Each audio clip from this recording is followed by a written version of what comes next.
people, for the most part. Some of us definitely try. I'm trying to put it out there. There's plenty of awesome people that I admire that are also doing their thing to put it out there. But for the most part, a lot of people are eclectic. A lot of people are pulling from what is around them. And so I'm just happy that we have all intersected here. So thank you for letting me catch my breath. That was totally not an excuse for me to catch up. I am going to use notes because otherwise I will rant my ass off. These are to rein me in. I am asking a couple of my lovely humans here to record me, frankly, so I can see what I can do better in the future. If you don't want any questions or anything recorded, just don't ask questions while they're recording, but you're not going to be on the camera regardless, so your secret is safe if you are in the broom closet. So, some of you already know me, some of you we've met before, some of you are new, which I love. So I'm just going to quickly introduce myself, although maybe you read a little bit about me for the class.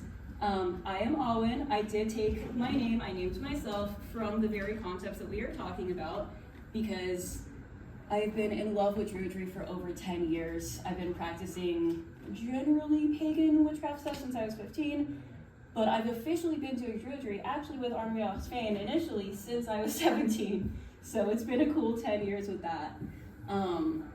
I like to call myself a deadlifting druid. I am very big on embodiment in the real world. I am big on feeling things and taking things out of the armchair and into real life, and seeing how ideas can go past the abstract and past, again, ideas and theory into our daily lives, because especially so many people deepened their spiritual journeys during the pandemic, and I think so many of us are looking for community now more than ever. So I like to make that as real and as hands-on as possible. So I've been trying to mention them a few times. I'm a big fan of the Green Man. I've taken a handful of their traditional craft classes.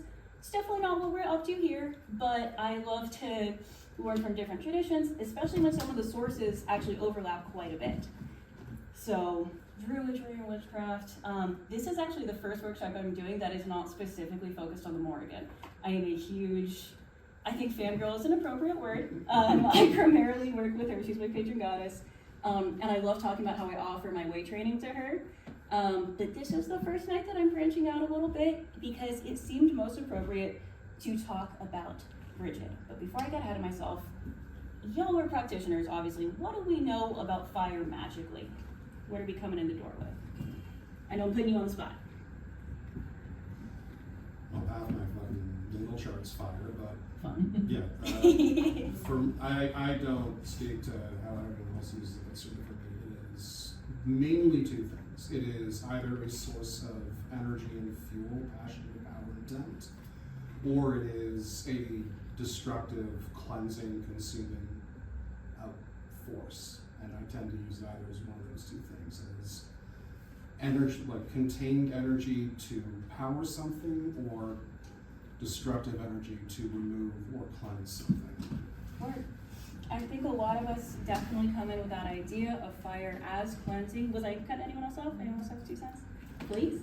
I associate fire also with creation and that passion of creativity, and with gathering people together, and sort of, forgive the meanness of this, but the moth going for the flame of the light. Ooh. Those are a couple of other associations I love. Well, this is kind of those tarot for me too, what you're talking about. Yes, I'm very, very tarot focused. 20 years with cards, I know. Yes.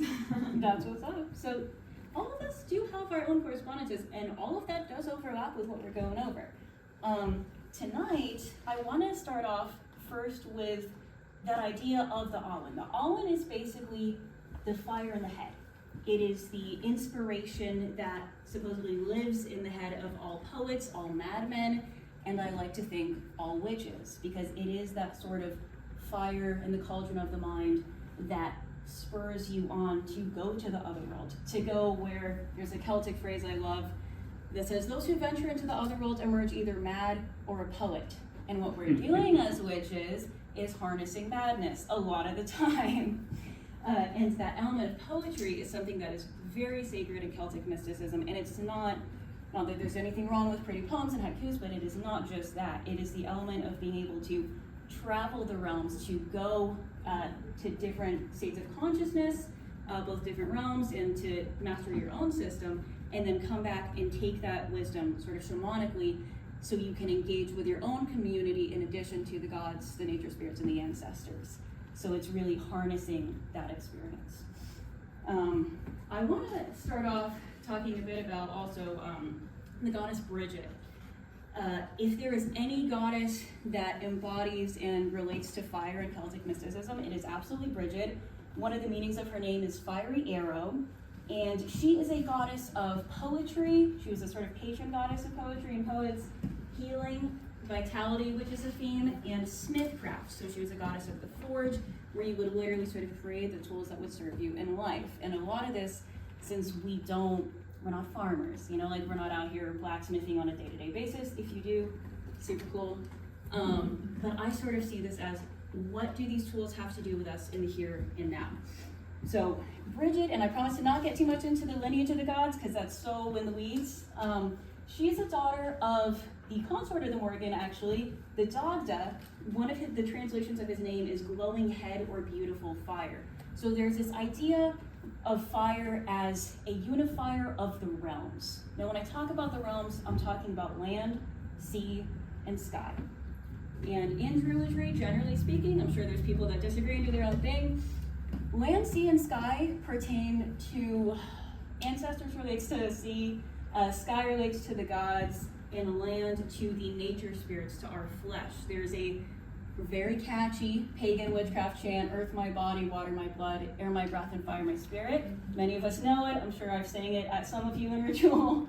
But it's very much that idea of our uninterrupted connection to all life.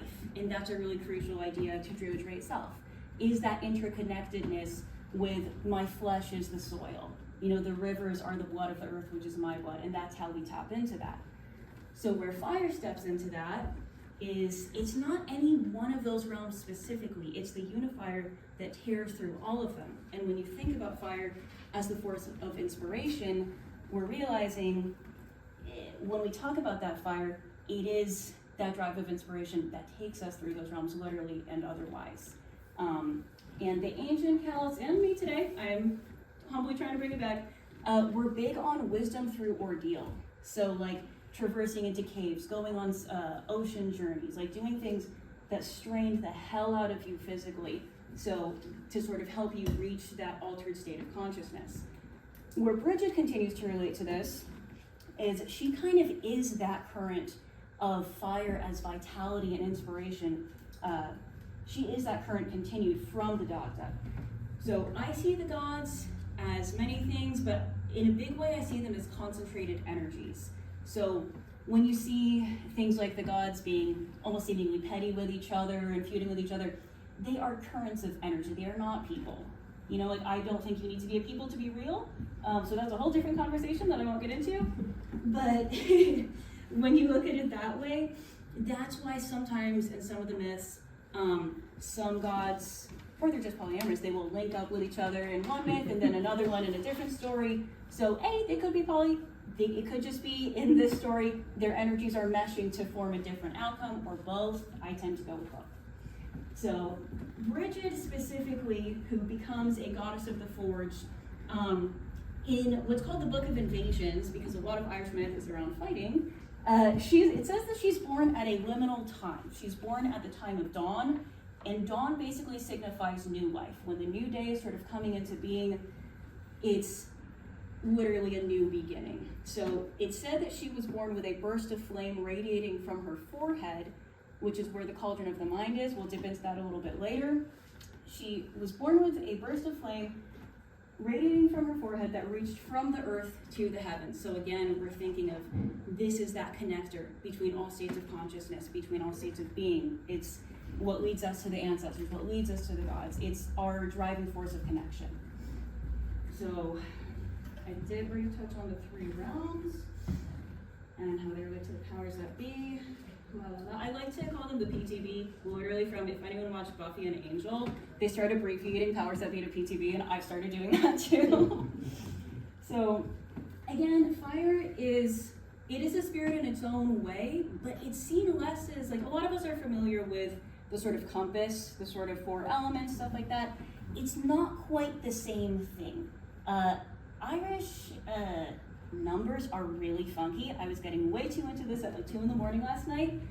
Numbers, it isn't just like 4, it's 1 and 3. Because you'll have, okay, like say you have the 3 realms, and then you have the unifier of fire. And they're going out of their way to say, no, it's not all lumped into the same 4 number, it's 1 and 3. So I will get into that a little bit more later. I can barely articulate it because they were really getting into it there. So, blah, blah, blah, we talked about that. From the original Druidic times, there was an undying sort of perpetual fire at specifically Kildare in Ireland, where 19 priestesses, it's said, and it changes during the times when Christianity takes hold, from priestesses to virgins, aka nuns, back to, just women.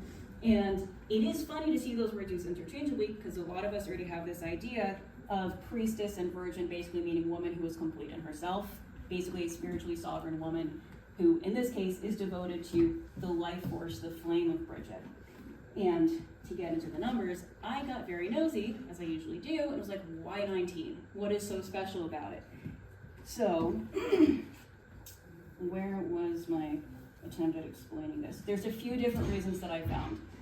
One of them is something called the Metonic Cycle, and it's actually a 19-year cycle where the moon sort of synchronizes with the exact same dates that the full moons happened the previous year, or the original of the 19 years.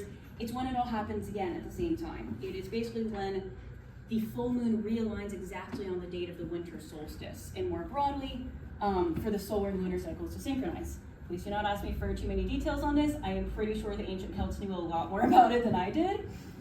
I have pretty good reason to believe they knew about it, because there is something called the calendar stone at Noth, I don't know how to say it, in Ireland, where they had all kinds of lunar and planetary movement information on what was called, after the fact, the calendar stone. So women are very often associated in femininity with the lunar cycles and with the cycles of the moon. So is there a book where it explicitly says there are 19 women because no. There's so little source material on Druidry and Celtic magic, unfortunately, that there's a lot of speculation. But my personal tapping into it, my suspicion is that one of the reasons for the 19 is making that connection with the winter solstice, with women representing the cycles of the moon. So there is one other idea here that seemed related, where things get kind of funkier. There's a Celtic concept, and I know this is not directly related to fire, but humor me, where an even number, specifically a sacred even number, is resolved or made whole by adding 1, by making it odd. For some reason, even numbers were seen as inferior in some way, and so by adding the number 1, you are elevating it into completion. When I have tried to find out why, the answers are more confusing than the questions. I am working on it. But in Celtic sources, 7 people, for example, would be referred to as a great 6 persons, and the phrase great 8 persons would actually mean 9. So again, with that idea of separating, say, 1 and 3, even though it's 4, they're separate. The logic is questionable. I was thinking the other night that these people might have just been possessed by the spirit of the number 3, and everything after that got really funky. So the one other reason that makes that even remotely related is that supposedly, so the mound at Newgrange in Ireland has this beautiful passageway, this chamber, where on the day of the winter solstice, the sun shines directly into this chamber. And I initially thought, never having been to Ireland, okay, cool, it was for one day. Apparently it was for the one day, but also for 18 days after the fact. So this is a lot of me kind of putting puzzle pieces together. Take it with as many grains of salt as you would like, but those are the reasons I'm seeing why 19 would have been sacred or even connected to 19 women tending the flame of Brigid. So that's my thought there. I will stop driving you crazy with numbers and move on to one more god. So how many of you guys have done any Belten celebrations? Yeah, good times. So Belten, initially the name comes from the god Bel or Belenus. We know all of one sentence about this guy, unfortunately. We basically know that he was a god of light and fire. And to really get to the core of it for a second, fire represents the solar vitalism, sort of that life force current of creation, of birth. So when we are talking about Beltane, we are talking about fertility in multiple ways, not just literal, but in the sense of like creativity, starting new projects, creating new life, whether that's people or not people.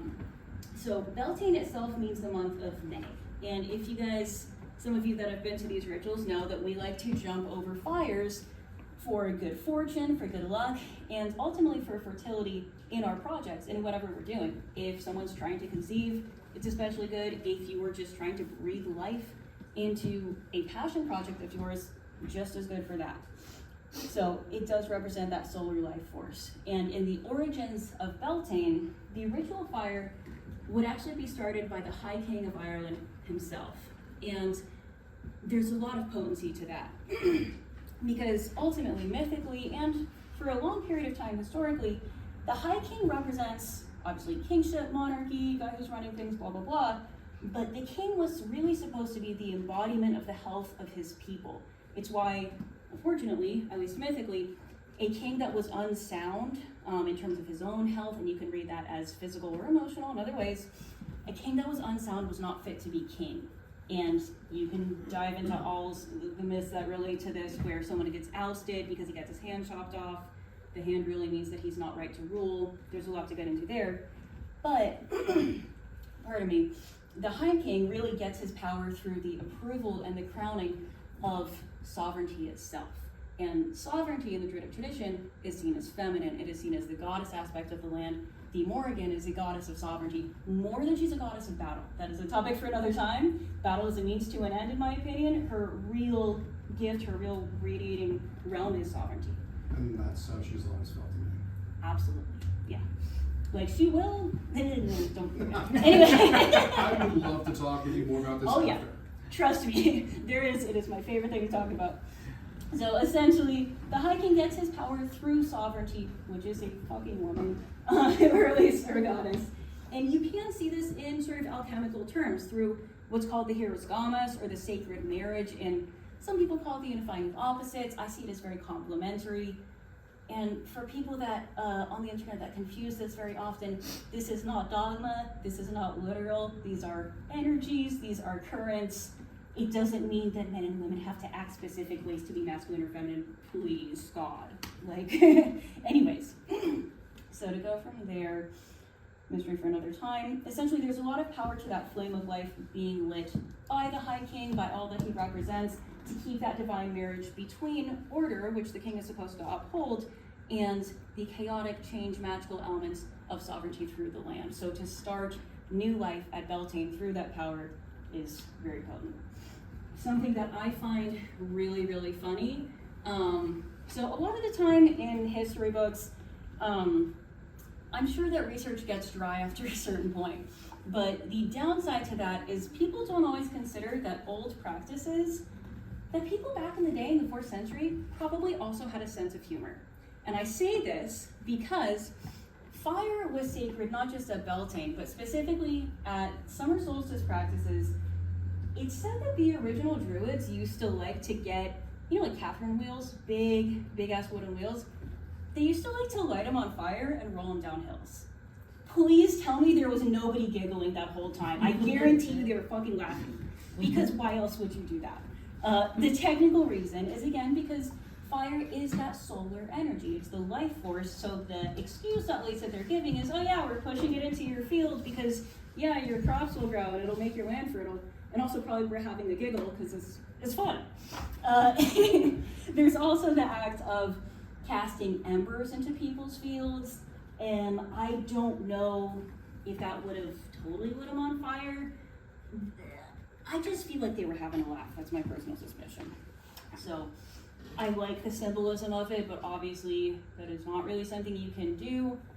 You can do it a total of 1 time before getting arrested and not being able to do magic for a very long time. I'm not advising this, but I'm not stopping you either. So anyway, where are we going?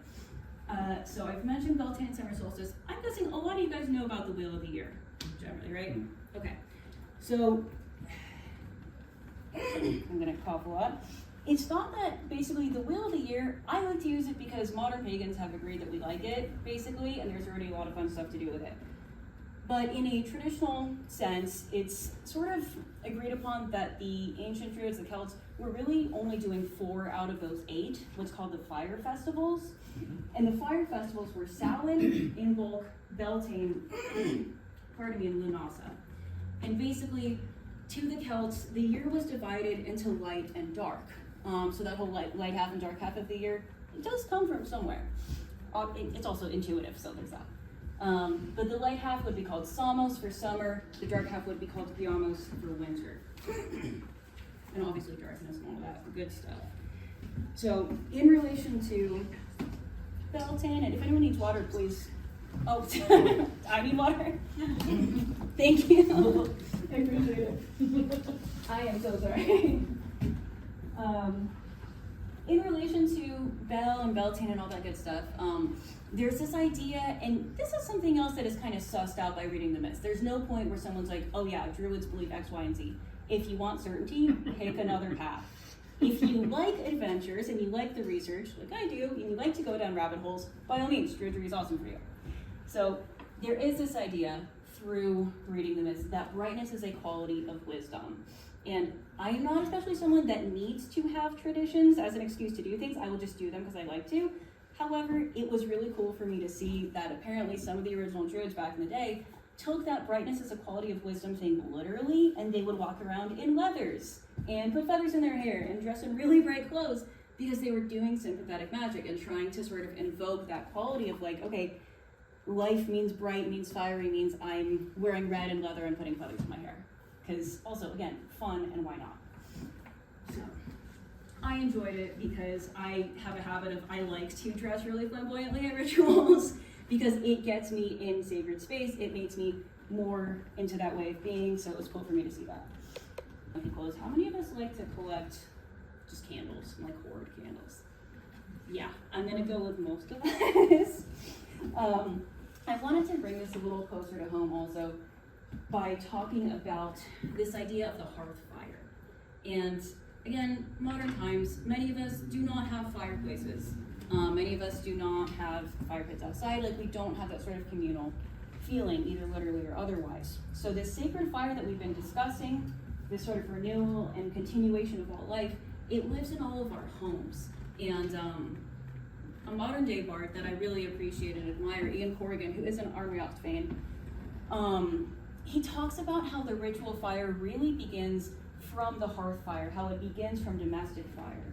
And, you know, through different cultures, not just the Celts, through the Roman polytheism and more, there's sort of this domestic hearth cult. And cult just as in people focused on something, not as in Charlie Manson. It's an inherently neutral term. I'm only a little defensive about it because I want to start a cult. I think it would be really fun. Anyway. But like a fun one where we just like have a good time. Like, anyway. So, where was I going with that? See, I have this idea. I just want to like build a castle and put a moat around it. And like, you know, if people want to come hang out and do magic, they can hang out. If they want to leave, they can leave. I love it when the instructors are also neurodivergent. Oh yeah. Thank you. I don't even bother telling people. I figure people will figure it out. Oh. So where was I with this? Yeah, so we like to hoard candles, a lot of us modern witches. We put them on our altars, we put them on every surface we have available. And I think that in a sense, like all of those flames, those are all part of the larger hearth fire. That is not just like one thing. That's something that people have tapped into across time. And every time that we do a ceremony at home, and every time that we reach out for the gods, for the ancestors, for the nature spirits, you are intuitively tapping into that greater sense of the hearth fire from where all ritual magic begins. And that's that sense that Nellie, you're touching on a little bit of, you know, the hearth fire as nourishing, as a sense of cultivating community. It's where people gather around. And that's a lot of what we're doing a lot of the time is, I really see the function of Druids historically and now as this is someone who doesn't just want to like practice at home like by themselves necessarily. The function of druids historically was you would cultivate all these skills in the service of the gods, nature spirits, and ancestors, but you would do it for the purpose of cultivating and tending to community, for it to be able to navigate all of the PTV, all the powers that be, so that you could, sort of gather with people and do that collectively. So any and every candle can be part of that greater hearth, can be part of Bridget's forge, and can be part of that life force current that so much of pagan practice I see really revolves around sustaining that. So where am I? So in relation to some of those hearthier at home practices, especially that it is becoming, we're actually well into the dark time, it's not becoming that, with winter solstice sneaking up on us, I wanted to talk about, a lot of us know about the Ulog. It's more specifically Nordic, Germanic, it sort of comes from that. There are some overlapping practices, shockingly, because pagans like to light things on fire no matter where we are. That was one of the reasons I started practicing. There are some Scottish traditions that overlap in a really beautiful way. And one of them is called the Cailleach Ulog, or Nullich. I do not speak Gaelic ever. It basically, how many of us know about the Cailleach? Awesome, especially if you like Lilith and that whole current, beautiful. The Cailleach is the divine hag. If you know about that mother, maiden, and crone sort of process, she is on that like definite crone element. And one of the translations of her name is also the veiled one. And she really represents the opposite of fire in a major way, the opposite of life. This is what happens when the land is barren. This is what happens when the dark times have really settled in. And there's a Scottish tradition where you would carve the biggest log you could find, and there's a reason for that, into generally the shape of the Cailleach or the hag. And you would pour a little libation on it. I've read supposedly it was like a hard cider kind of situation. And you would light it on fire basically to stave off as much destruction as possible, to stave off, we don't have to deal with being snowed in, we don't have to deal with like possibly dying from weather exposure in quite that way, but to try and protect yourself as much as possible and release some of the destructiveness of that energy. So using the power of the sun, of that life force, to hopefully stave it off. And you pour a little something to her because someone has to be the divine hag. Someone has to be Cailleach. She's not evil, but we would prefer to not freeze to death, is the idea. So, something else that's beautiful about that is typically you would use a bit of last year's log as kindling.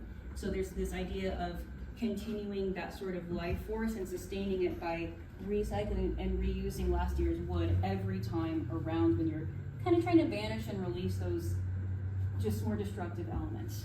So you would pick a really big log because as the lore has it, as long as the log was burning, the feasting would continue. So if you wanted the feast to continue, try to pick something big. But after the fire eventually burned out, and this is kind of what goes back to different divination practices around fire and ash, folks would read the ashes of that Cailleach log. A few of these specific meanings I've seen were a foot shape, pointing to the door was supposed to signal death, whereas a foot shape pointing into the room was said to herald new life. So that, as I said, the household would keep a piece of that burnt log just to be able to carry it on into the next year. And interestingly, for the tradcraft inclined of us, there's a little something here too. There was a small fishing town called Bucky, and they would sweep the chimney in all the days leading up to Yule. They would save the soot, and this whole year's worth of soot would be called the Dale's or the Devil's Breakfast, and it would be served up to the devil on Christmas morning. So there's a little bit of like using the ashes even as a way to feed kind of that sin-eating element of magic that a lot of us are intrigued by but don't always touch.